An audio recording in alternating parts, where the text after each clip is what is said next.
Hey there, friends. It's Matt and Nick, and we're going to talk about the dirty word, the dirty word, your words, Matt, not mine, of digital delivery, and that is discovery. Yes, that's right.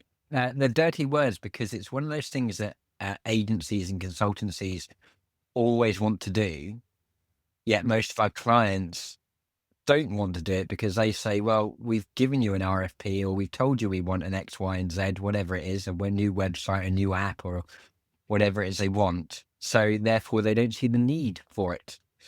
But yeah, it's one of those things that for us is incredibly important, of course, but it doesn't always Yeah. translate very well to client needs.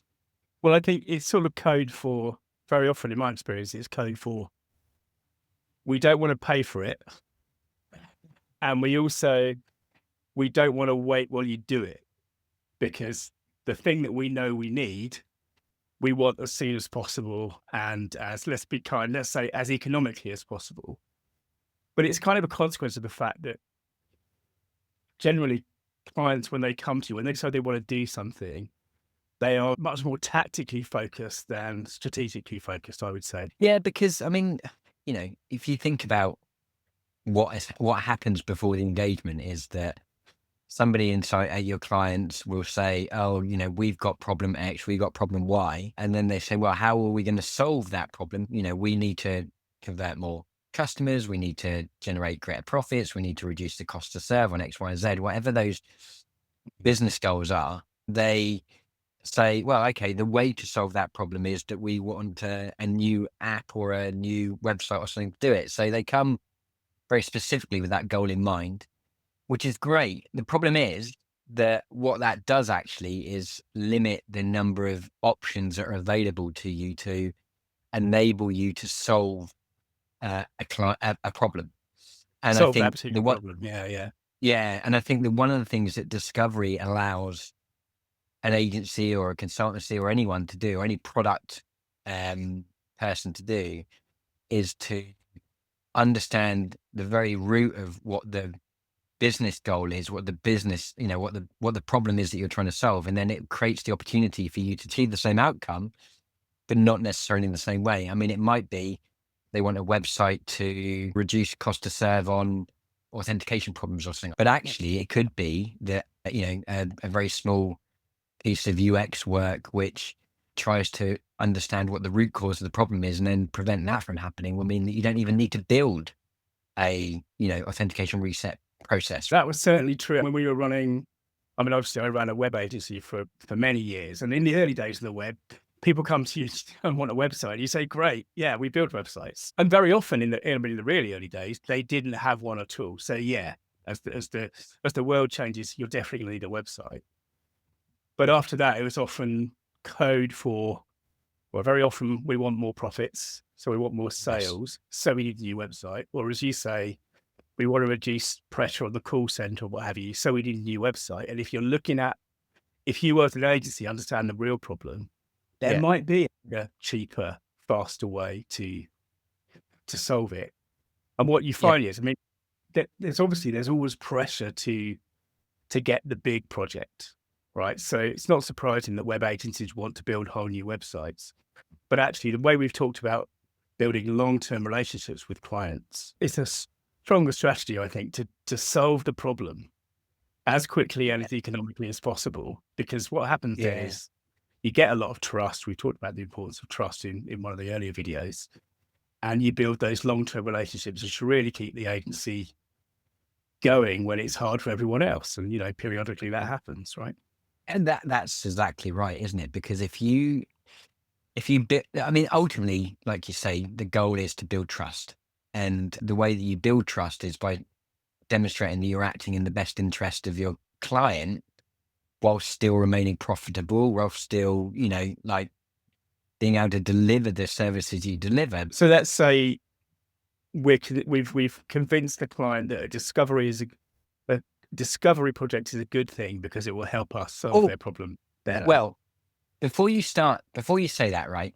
Clearly, a discovery activity of some kind, an open discovery activity is exactly what you should be aiming for, right? Because it's a collaborative process where you are trying to understand, your client's business needs, their customer needs, all that sort of stuff, right? That's important. But discovery doesn't have to be a fancy ritual of some kind. It doesn't have to be an activity of some kind. Discovery is a process by which you are understanding those needs, right? Those that you can understand those needs through ongoing conversation with somebody.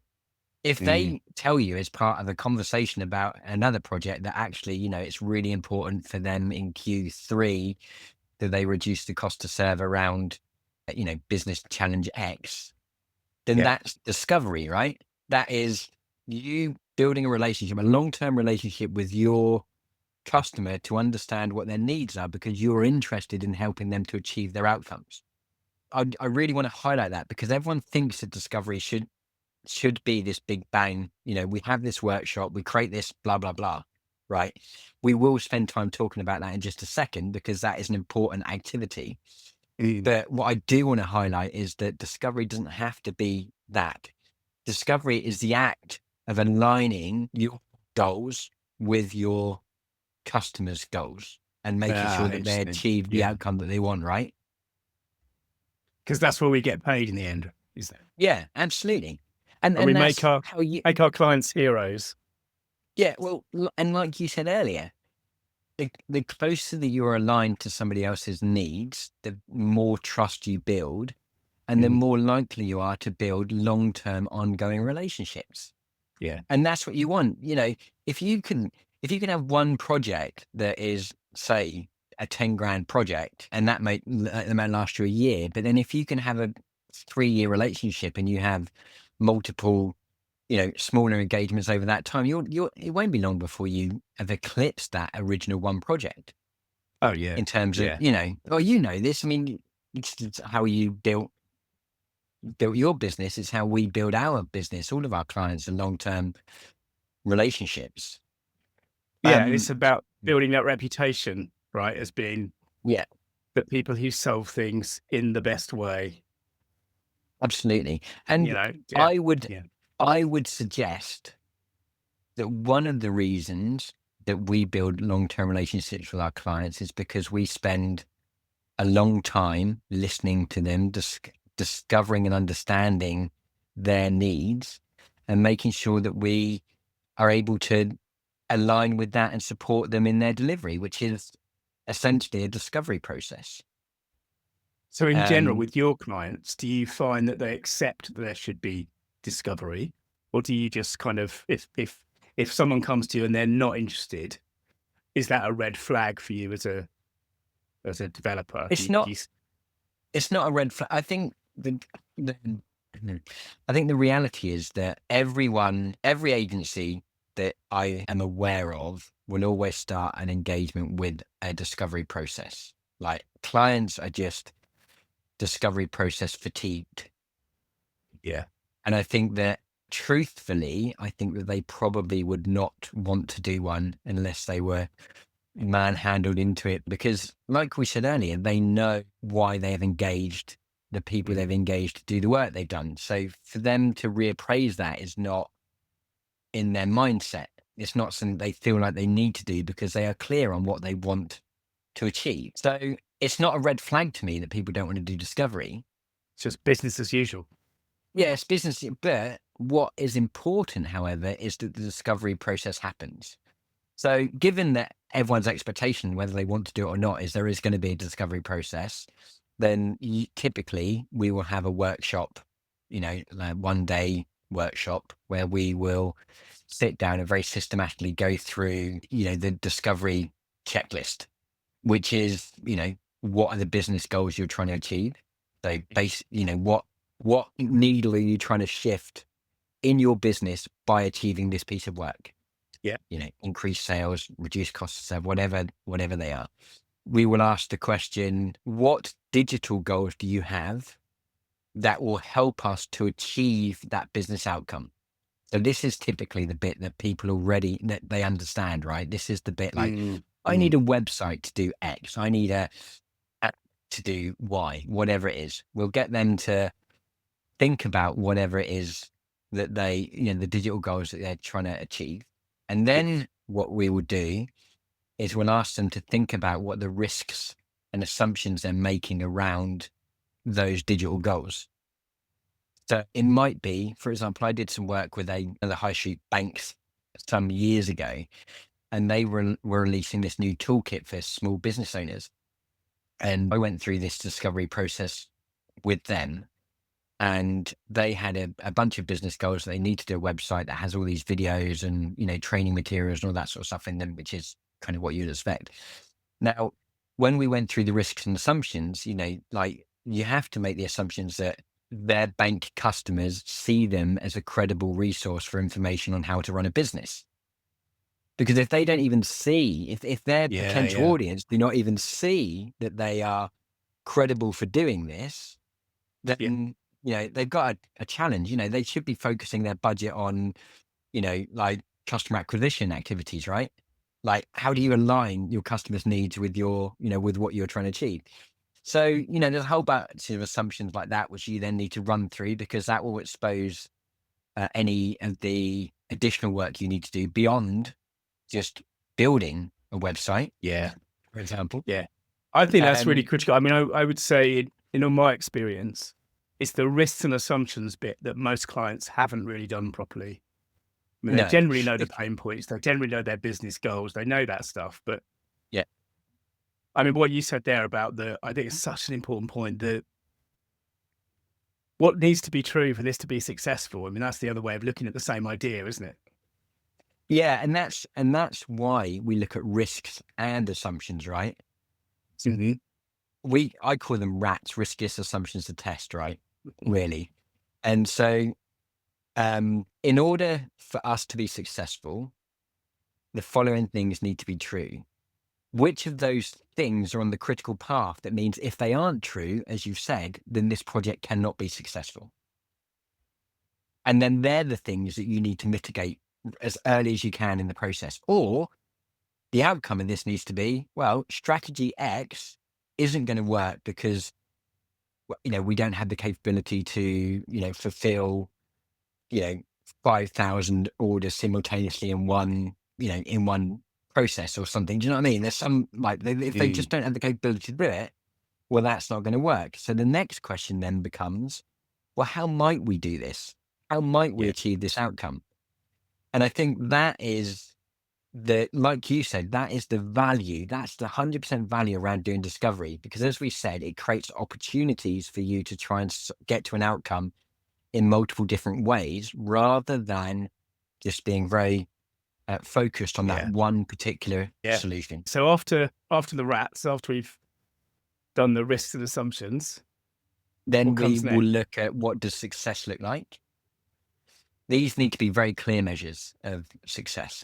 Usually what happens in discovery is that people know that they want to reduce costs by X, and X in this instance is actually X. It's not just me not coming up with a number, but they know they want to reduce costs. What it means is that they know that there's a piece of work to do to try and quantify what reduction they want to make in that particular KPI, what increase they want to make in other KPIs. But what it does is it creates a very concrete set of measures for your dashboard, so that you know that how that you can measure the successful outcome of your project. But have you found that X number is often kind of pulled out of thin air? If a company wants to make more sales, they might say, the goal for the website is to create 10%. Without really any understanding of how hard that might be. It's just it's a round number. It justifies the spend. Potentially, it will make them look good. How do you go around making sure that the success criteria is actually something that can be achieved with the project that you're looking to deliver? Well, you need to work through that with them. I mean, I think, truthfully, there are people that will always just want to pursue the vanity metric.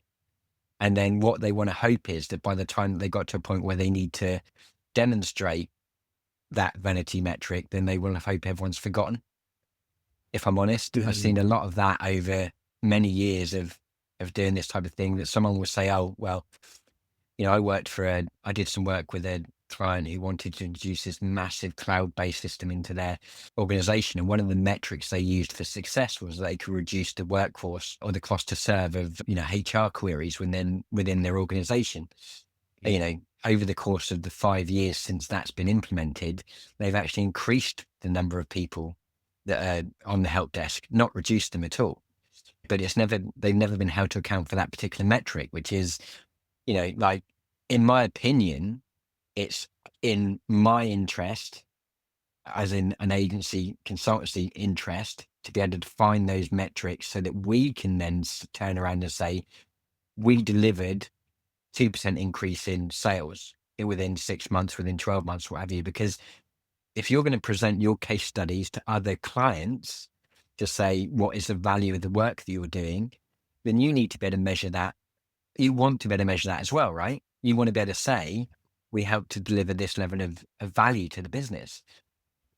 I think KPIs are one of the most underrated but most valuable part of this whole process, because we should be as committed to measuring this, even if even if the KPIs aren't successful, then you use it to say that strategy isn't working. How else are we going to solve this problem, right? And this is what I mean. One of the things we're doing within a current client is trying to establish this sort of KPI tree that allows them to understand a bunch of core metrics across all of their digital activities, Oh. and having a framework by which any time that we do a new piece of digital work, it will automatically ladder up into that KPI dashboard. So you can see the cause and effect across the whole view. It's one of the Yeah. reasons why it's one of the reasons why I'm really quite passionate about the concept of OKRs as well, because I think that if you do OKRs well, you get the ability to establish very good metrics over sort of 6 month, 12-month period. So To save other people, not me, from Googling what OKRs are, you want to just man, define what that is. So I'm not just guessing. I mean, other people, I'm just guessing. OKRs is objective key results. So Okay. what is it that you're trying to do, and what is the measure by which you know that's going to be successful? Which is why what does success look like isn't just about KPIs in the discovery process. Okay. So it's not just about 1% increase in whatever. It's about understanding how that's going to shift the dial, why that is important to you. It's about understanding what that metrics really means within context. So it's like the hypothesis of the experiment almost. Yeah, absolutely. Yes. Yeah. A lot of people do OKRs, and typically Mhm. they work better if you have very small set of them, which you can just align your initiatives to rather than setting them individually, if you see what I mean. Okay. So, which is why understanding the business goals is really important, because then what you can actually do is then align those directly to the measurable impact on the business, which is one of the reasons why I like them. Okay. So the next and most important step for the discovery process, I think, is to understand who the customers are and what their needs and pain points are. But what I tend to do is break the customers down into two groups. You've got the client, so that is the person that is responsible for buying the Mhm. service that you're offering, and then you've got the customers, who are the people who use what you're offering. So, Yeah. Yeah. for example, um, if you have a content management system that you're implementing on behalf of a client, the person that's buying that is going to be like, I don't know, that, let's say, the head of engineering, for example. They're going to have a whole bunch of requirements about what the CMS system should do, how it Mhm. should produce the output, APIs, integrations, all Yeah. those kind Yeah. of Yeah. sort of non-functional requirements, which are around security, uh, y- how it integrates into your existing systems, all that sort of stuff. Then you have the actual customer, so the users. So their user might be, in one instance, it might be the person who is writing the content. Yeah. Now, they have very different needs to the person that wants to ensure that there is a authorization system that means that when they finish their work, it gets approved by someone else, for example. Yeah. And then on top of that, what you've got is then the customer is still the person who then also is the recipient of that content. So on the Yeah. website, Like the end user. the end user. I would try my hardest not to distinguish between the sort of customer and the end user, because we should probably treat them to have similar goals, really. Similar importance but different needs, I think. Yes, absolutely. Yeah, absolutely. So what we tend to do is we focus on who is the client. So what are their needs? What frustrations and pain points are they trying to solve? And what features would be useful to help them solve those pain points? Mm-hmm. And then we do the same thing for the customer. So we Yeah. look at what their needs are, what their pain points are, how are they trying to solve this problem now? Right? Because very Yeah. few people have completely novel needs which have no solution for at all. Yeah. Like they Yeah. have Yeah. this problem somehow. So how Yeah. are they doing it right now? Because that's really important for us to understand. Then Mhm. we'll look at what features we might want to include to support them to achieve their goals. And then that gives us basically the both sides of the discovery story. So it gives us the business need. What is it that the business wants to achieve Yeah. and why? And then it gives us the client and customer needs. What are they wanting to achieve and why? And then Yeah.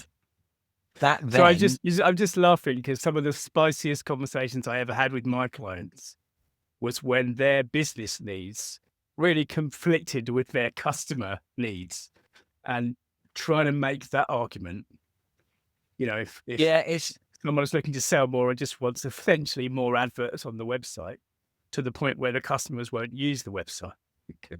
Anyway, well, and it's a and that sidetrack, but it is important, isn't it? It's part of that that's process of yeah, and I education. think that's the value of really dialing up the client voice in the discovery process, isn't it? Because Mm.